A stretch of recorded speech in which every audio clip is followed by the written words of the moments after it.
అన్నమయ్య జిల్లాలో విరగకాస్తున్న ఎండలపై నీళ్లు చల్లేలా శనివారం సాయంత్రం ఆకాశం మేఘావృతమై కొత్తకోట, మదనపల్లి, పొంగునూరు తదితర మండలాల్లో మోస్తారుపాటు నుండి భారీ వర్షాలు కురిసినట్లు స్థానికులు పేర్కొన్నారు. దీంతో ఉక్కపోతతో బాధలు పడుతున్న ప్రజలకు కాస్త ఉపశమనం లభించినట్టయిందని వారు హర్షం వ్యక్తం చేశారు.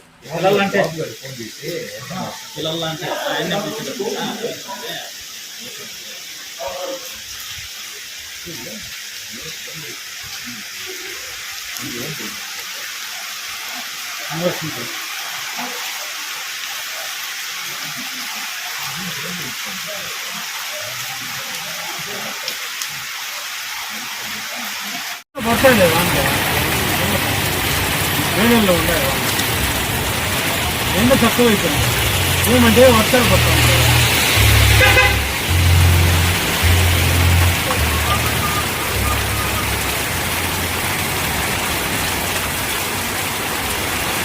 ఏందో మా ఊళ్ళు వార్తలు ఎక్కువ పెట్టమంటారు కదా, ఏంది వార్తలు